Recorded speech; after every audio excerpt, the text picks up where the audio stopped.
Welcome to the Intuitive Entrepreneur Show, where we bring enlightened entrepreneurs, coaches, and influencers together to discuss cutting-edge topics for the world of relationships, culture, business, and spirituality. Here's your host, Max Antonetta Jones. Hello, everybody, and welcome to Carol's Courage to Confidence segment of the Intuitive Entrepreneur Show, where we say if you have a little bit of courage, just a little bit, and I know you do, and you hire a good coach like me, we're going to very quickly get you from where you are to where you really want to go. Now, you people who watch me all the time, you know, I'm your weather girl, and I'm going to ask you ladies what the weather's like where you are. And I always tell you it is gorgeous and beautiful here in sunny South Florida. But guess what I'm going to say today? It is gorgeous and raining, and that's a good thing. We're about 7 inches low. We've been having brush fires take over everywhere. So it's a beautiful rainy day here in normally sunny South Florida. I'm so excited for our guest today. I already have some questions in mind, but we're going to start off by letting them introduce themselves, tell you what they're up to in the world and where they're doing it from and what the weather's like. Shelby, lead us off. Hello, I am Shelby of the Boss Lady Agency. I am a spiritual healer, an embodiment coach, and a business consultant that helps women in business with strategy. So my focus is really changing the paradigm of how women start and grow businesses by way of going in and healing the trauma and breaking the generational chains. Here in what is usually sunny Southern California, we are also experiencing rain today. So it is a little bit dark and moody in here, but hey, we're here for it. There you go. Fantastic. Ginny, talk to us. Hi, guys. Well, I'm coming to you from, guess what? Rainy, UK. Don't want to break any traditions here. I am leader of the Anti-Hustle Club. I am an online coach, and I am the owner of a cleaning business, which employs solely single moms. Cool. Well, my first question is, I told you ladies, I just was in a training class, right? And she's talking about how in our world, in the coaching consulting world, things are really starting to shift in 2023. Things that people might have bought into your program or your private coaching or whatever pre-COVID, now things are really changing, and people are in her mind, people are really looking for specific data and results. So when I just hop off of the call, she was talking about how can you tell people exactly the results that you get your clients? So my question to each of you is, how are you tracking your clients' results? Either one of you, hop in. I would say that the biggest thing that I do that helps me to really understand if I am bringing that transformation that I promise is actually asking my clients, how are you feeling? How is it going? Do you feel like you are getting out of this what you desire, what you expected?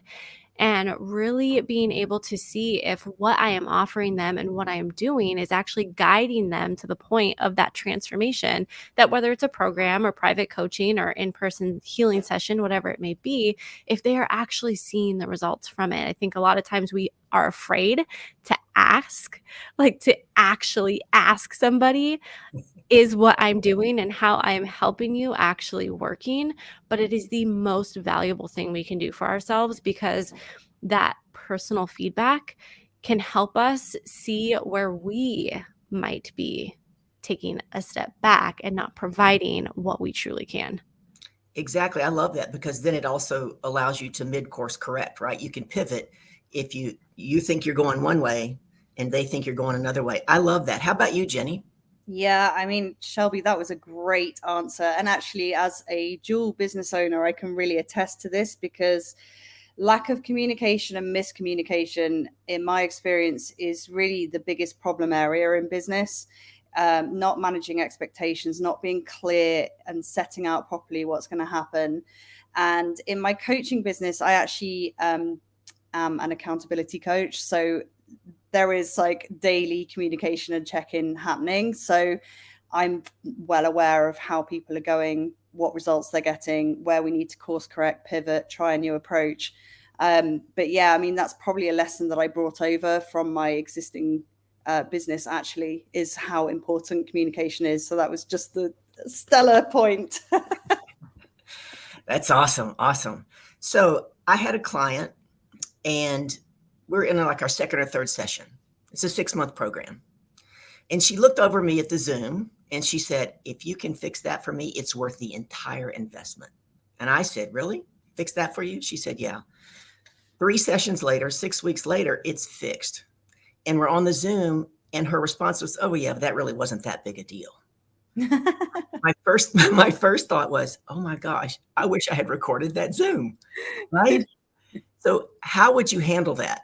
And this happens to be a client who like disappeared for weeks at a time and came back and wanted all of her sessions. And I'm like, we have a contract.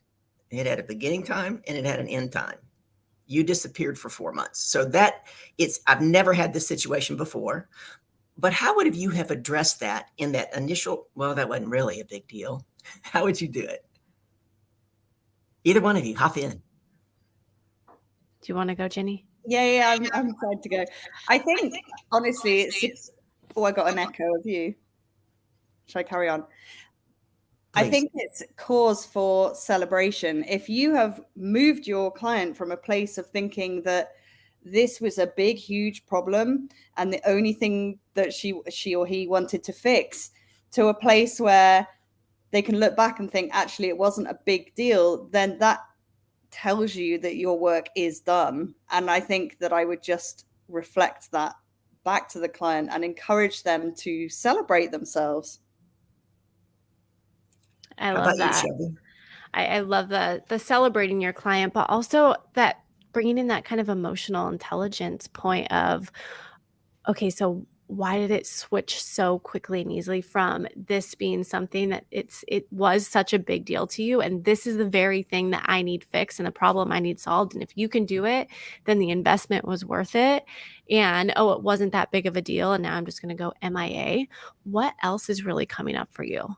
Me helping you fix and find the solution to that problem and get you to where you wanted to be. Now what's coming up for you that's maybe making you take that step back, and now you're having some resistance and you're going MIA and you aren't doing the work. What else is coming up for you? And my question to her was, well, where else is this showing up in your life? Right? Because even though we don't like it, at least not all the time, how we do anything is how we do everything. Yeah. And sometimes we don't want to look at that. I've been guilty of it in the past. I mean, we all do it, right? Because we want to think that we're a little different or that's just that part of my life. So yeah, that's been an interesting ongoing challenge, because she actually started with me 16 months ago, now has popped back in. Can I have all my sessions? No. Oh, yeah. Ma'am, we had a contract and it was there for a reason. And that's just like your own boundary, right? Exactly. And I actually, just kind of knowing her personality, what I didn't respond to her. When she first sent me the email in mid-February, my back had gone out. I'd been years ago in a bad car wreck. So I'm flat on my back in the bed in pain. I look at this email, I'm like, I'm not even addressing this. So it was a couple of weeks later, and I actually sent it. My contract was written by an attorney, right? So I sent it to another attorney just to make sure. And that was kind of my response back to her. And she wanted to guilt me. Well, I thought you were the kind of person that would, right? And I said, once again, where else is this showing up for you? Yeah. So it's interesting. Yeah, very, very interesting. And you, Jenny, from what I read, I think it's the shame buster. And I know you, Shelby, you said you do inner trauma work. So I'd like both of you to talk a little bit about how you address that. What if I didn't even know that I was feeling shame? And then once you bring it up for me, how you help me, if I were your client, heal that to move forward. Because I think it's a big piece in a lot of our clients. Jenny, how do you handle that?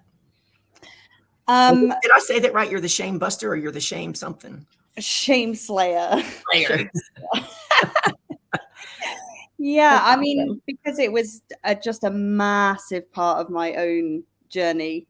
And really, I think because we all carry so much internalized shame on our shoulders through our conditioning, besides any other stuff that we've been through. And I think for a lot of people, when they start on the journey of self-development, of inner work, of mindset work, and they're maybe for the first time in their lives having to turn around and look at themselves in the eye, it can be quite confronting. And I think it's difficult to really do any of that work if you don't first face who you are, warts and all, and love that reflection. And so, you know, that's where the unshaming process comes in for me, right at the very beginning. Does that answer the question? Sorry. Yeah, no, that's great. And you, Shelby? Yeah, I love that. And what I recognize and realize that when people are experiencing that state of shame and when that's coming up, it's somehow creating some other aspect of resistance or fear in something else that they're doing within their business or within their life. And it's just coming to this kind of head point where it's like, if you don't deal with this, you're not going to be able to take the next step forward, right? Because our past, it comes in and it plays a big part in our presence of how we show up and who we be. And it creates our future if we allow it to remain. So when I'm helping someone connect to that shame and dive into that, first we really understand where that shame is locked within the body. I call this parts work, of like going in and really tapping into where is this shame within your body? And then I guide them through a journey of actually talking to the shame. And usually the shame is connected to an experience, a moment in their life that they had dealt with that brought up a lot of emotions. And now those emotions got trapped within their body, which then created all of this nervous system and subconscious beliefs that come in and play out in numerous ways. And so we access that point of shame, that part within them where the shame is, and we actually ask for the shame to relax and we give it another job.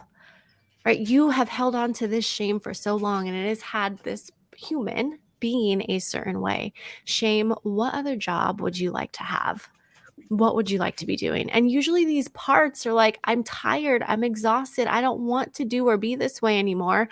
I want to go relax and read a book, is what a recent client of mine, her part said. I want to just go relax and read a book.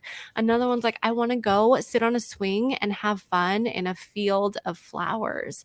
And we give these parts that permission to leave the body and disconnect from this emotional part and give it another job, releasing the person from the tie of this emotion, of this belief.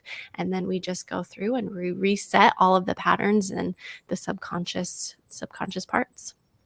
Cool. I remember probably 30, 35 years ago, date myself here. I could probably be both your mother. Being in therapy and reading that book, I'm trying to think of his name, Healing the Shame That Binds You.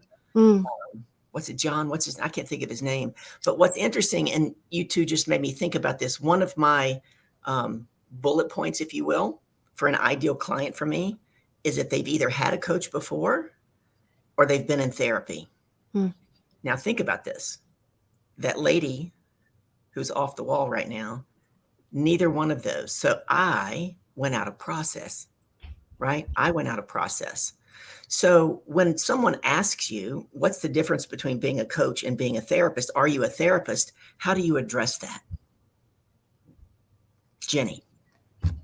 Well, I've never been asked it, but I have, to be fair, kind of put it forward in my social media posts and things like that I'm not, because I'm really not, and I don't try to be. And I think that this is already starting to reveal itself in the differences between our answers, Shelby and I. Like, I feel like I'm skimming the surface with a lot of this stuff compared to Shelby. So, I mean, if somebody was to ask me that, I would just be very straight with them and say, I'm here to hold you accountable to your own standards and to help you to stand in your personal power. If you feel that you have trauma, or if a lot of trauma is coming up for you, or, you know, you feel that you need some deeper work, then you need to go and see a licensed therapist, because I am not that. And I would have absolutely no issue at all saying that to someone, because it's just the truth. And I want to hear from you, Shelby, but I find that fascinating because I've been asked that more than once.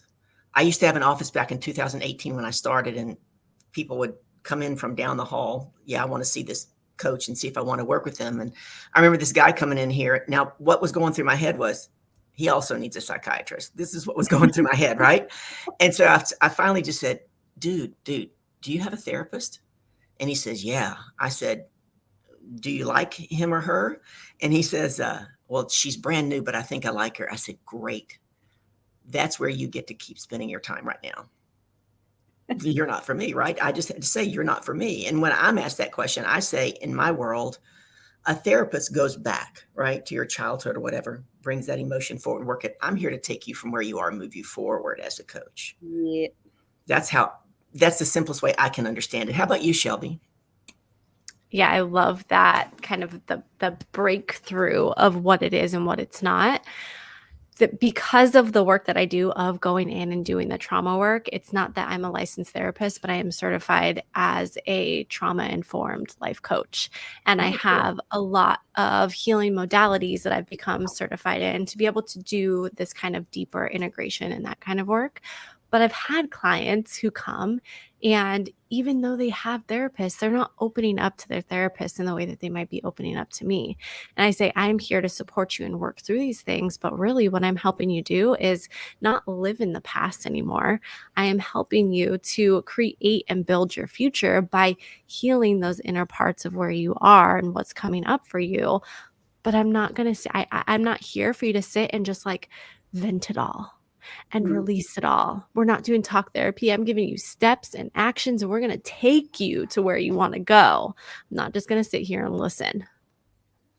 That's awesome. I really like that. I like both of you ladies. Maybe y'all will have to come back. What do you think?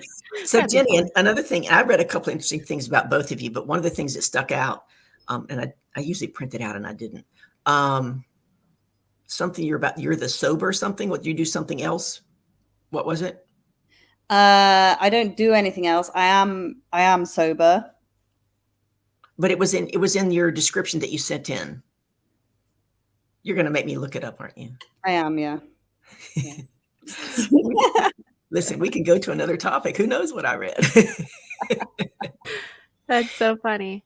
I'm actually sober too. I went on my own sober curious journey in December, just realizing how much alcohol was having like an effect on my life and how it took away from my motivation and my connection to self and source. And because it was just like this social thing to just meet, like nobody asks you why you're drinking, but people ask you why you're not. Oh yeah. Oh, that's interesting. Yeah. Do you think it's because they're uncomfortable because you're being different?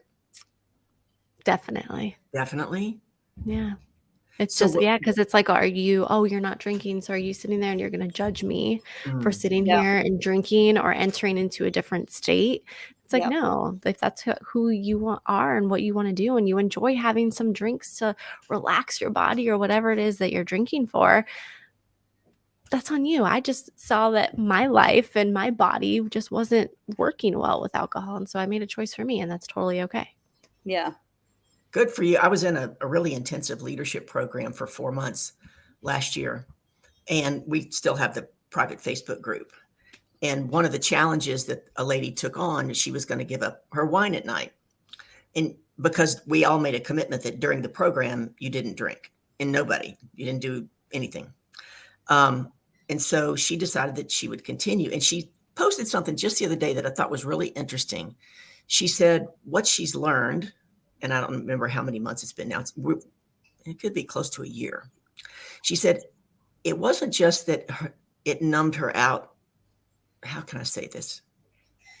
She not only stopped experiencing the lows, she didn't experience the highs when she was on alcohol. And she was not aware, right? She wasn't aware that she wasn't having any excitement. That's so true. Yeah. I found that really fascinating. Yep. And it's so noticeable because I was kind of on and off the wagon a few times. But when you first kind of go through, I suppose, the detox period, when you get over those first few weeks and really start to feel yourself and feel healthy, like you will notice, like, my God, I'm really barely laughing at things. Like I've got such a big smile, and you'll notice. Yeah. Yeah. It's a completely different way of living for sure. When you're so used to the weekends going out and just social drinking, and I don't think there's anything wrong with that, but I think that sometimes some people's bodies just get to a point where they're not able to see or feel into the future or find that joy and or experience that happiness, because it's all connected to like what the alcohol is doing to the brain. Yeah. And I find it fascinating because, at least, me growing up in my household and at college and everything, when we'd have parties or whatever, people either said or pretended they were having more fun when they were drinking. Mm-hmm. So are we saying that they thought they were having fun? I mean, I think a lot of people would agree that you may be having fun in the moment, but alcohol definitely increases anxiety and feelings of depression after the fact. So like a lot of people can relate to like the 3 a.m.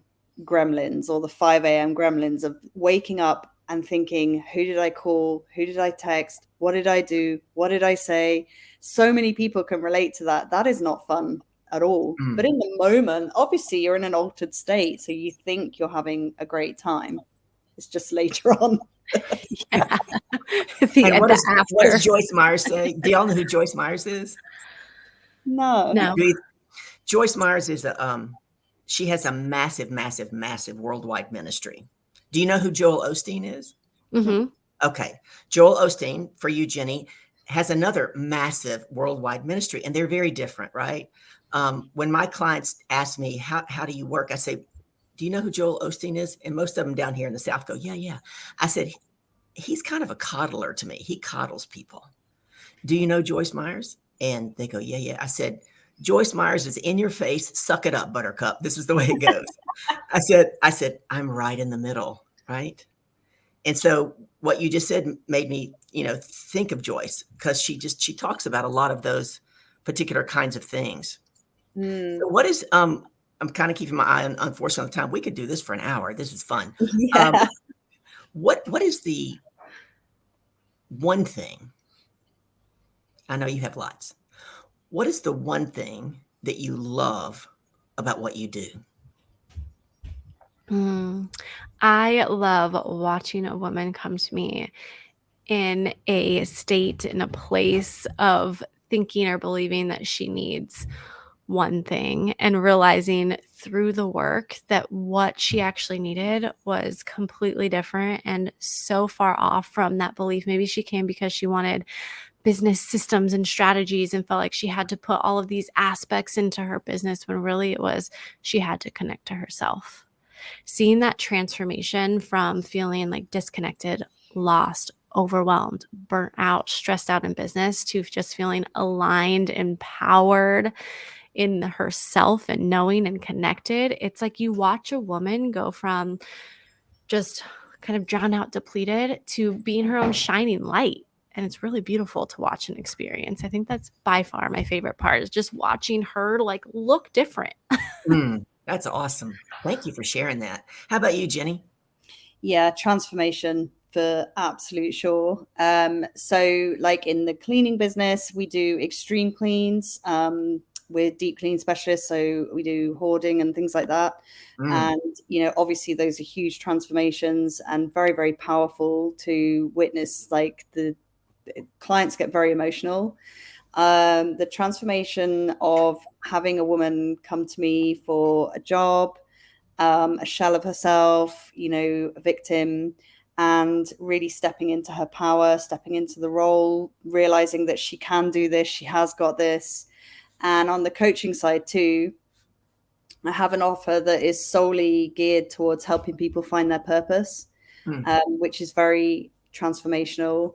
And then obviously on the accountability side, often when people come to me, they're really burnt out, or they're afraid of burning out again. And they have really got themselves in a pickle. They're very overwhelmed. They really want their hands holding. And it really isn't very long at all before they're up and away and sailing. And they look back and they're like, wow, my God, I actually have got this. And it's only taken a few weeks. I'm a boss. I've got this. And you can't beat that. And like, knowing that they did it, I think, is the big thing. I mean, obviously with the cleaning, we've done it. But on the coaching side, you are literally just reflecting back and holding space for someone, and they walk themselves through, which is amazing. I love it. Jeff, one of Max's buddies, the guy that I was trying to get to host the show. See, I was supposed to be here today, but he challenged me over the weekend. He sent me a Facebook message. I think it was Sunday evening. He goes, "You want to talk?" I said, "Not really." And I said, "But let me throw a turkey in the oven and I will." Fascinating, right? And he knew that I was just having a rough weekend. So we chatted and he challenged me to get my book written because I've talked about it for a long time. And the title of my book is going to be called "You Can't Read the Label When You're Inside the Jar." And we're all in a jar, right? So we're wrapping up here toward the end. I want each of you to take a couple of minutes. Tell us how people can work with you, where you are in the world, how they can find you. But also, if you were going to give them just one tip, leave them with one thought that you think would be valuable that they could walk away with today and have like, "Oh, that's cool." I'd love to hear that. Either one of you. You want me to go first? Okay, so I can be found on Facebook, Instagram, and TikTok as the Anti-Hustle Queen, leader of the Anti-Hustle Club community. So you can find me in any of those places. If you wish to follow me, I'm actually embarking on an Everest adventure and hoping to set a world record on the way up. So I would love for people to follow me and get behind me with that. Thank you. And my tip would be, if I can offer you one tip, it would be to follow through on the things that you do, no matter how small. So if you say you're going to clean your kitchen, clean the damn kitchen. Don't just wipe the surfaces and then give up. If you say you're not going to drink wine till Saturday, then, get to Wednesday and then make Thursday, Friday as well. Because if you think of the people in your life that you don't trust, it's unlikely that you mix with any barefaced liars. The people that you don't trust in your circle are the ones that don't show up when they say they're going to, don't pay you back when they say they're going to, and generally don't follow through on their word. So if you're doing that to yourself, that is what you're telling your brain. You can't be trusted. So when you're trying to make those big, bold moves, you already don't have any trust in yourself. So that's my tip. Follow through. That's awesome, because I talk about that too. It's insidious, isn't it? We don't realize that we're eroding self-trust. We don't. We see it in somebody else. And that's why I believe everybody gets to have a good coach, right? Because we're in a jar. Tell us about you, Shelby. Yeah, I love that. I love the in the jar metaphor. That is so genius. So you can find me everywhere at The Boss Lady Agency. My website is thebosslady.agency.com. You can find me on Instagram, on TikTok at The Boss Lady Agency. On Instagram, I share the good, the bad, the ugly of everything. You can learn more about my story on my website. And I offer these really beautiful 90-minute soul alignment sessions that we go in and we do that kind of parts work that I kind of explained. And then we connect you to your higher self. We get you the vision of the life that you are desiring to have. We figure out the steps to get you there, and we do some sort of activation. A lot of women love to do a money activation where we're just expanding your energy centers to call in your dream soul clients and bring more money flowing in. So I would love to meet anybody who is interested in that kind of deeper work. But outside of that, like, the tip that I can give is to always hold the belief that if not this, then something better. Because we all get stuck on, if something doesn't work out that we are pushing for, that it is the end all be all and it is not meant for this. But the truth is that divine timing is a real thing. And if something didn't work out right now, it's because something better is coming your way. And that belief has taken me through so many fears, so many obstacles, so many challenges, because rather than sitting in that frustration, that overwhelm, that doubt, I allow myself to believe that there is something better coming my way. That's awesome. And it's so beneficial for us to be reminded of that, because when you're in it, right? When you're in it, it's difficult. Mm-hmm. And so what I hear you saying is, right, we can't be attached to the outcome. Yep. And if you see my moniker on there, the Queen of Reframe, that's how the whole jar thing came up too. I teach and train in corporate America, in my keynote speaking with my clients and myself, on how to truly ask empowering questions to get the answers that you really want. I actually spoke, almost 2 summers ago in front of 1,100 coaches, and I was really stunned at how people aren't really sure how to ask the questions that you really want. But the reason I use that in the jar is because the answers are right there, aren't they? We don't know how to ask the right question to bring the answer into our jar. Anyway, I guess I get to write that book. It's the Queen of Reframe. So Jeff gave me a date of September something, whenever his birthday is in September. I'm like, dude, I haven't even started. Like, are you kidding me? You can do it. Oh my goodness, I'm gonna have to wrap us up real quick though. I spoke at Nova Southeastern University back in October. 55 like top HR execs. And when it was over, they had purchased 10 books. I was in a collaborative book. It wasn't just me, right? 16 amazing women. And they gave them away as raffles. So this guy comes up and he goes, "Is what you taught today in that book?" And I said, "No." And I told him what that book was about. And he got out a piece of paper. He wrote his name and his phone number down. He goes, "When you write that book, I want the first copy." And I thought, my word. Wow. maybe I better get busy on this book. Yeah. Wow. It's the time. No better time than now. There's that accountability prioritization. I hate to wrap this up. This has been an amazing Intuitive Entrepreneur Show. Make sure you reach out to Shelby. Make sure you reach out to Jenny, and you will find me here next week in Carol's Courage to Confidence segment of the Intuitive Entrepreneur Show. Take what we give you, put it into action. My last tip is all you got to do is take the next step. Trust in the process. I believe God only gave me a lamplight for my feet because all I get to do is take the next step. Go and make it a great week, everybody. The Intuitive Entrepreneur Show is hosted by Max and Janetta Jones and is brought to you by Life Coaching Today magazine, empowering your health, business, community, and life. This has been a production of True Awesome Life Productions, who asked, what does your true awesome life look like? Start that journey today at trueawesomelife.com. For more information on this or past episodes, go to theintuitiveentrepreneurshow.com.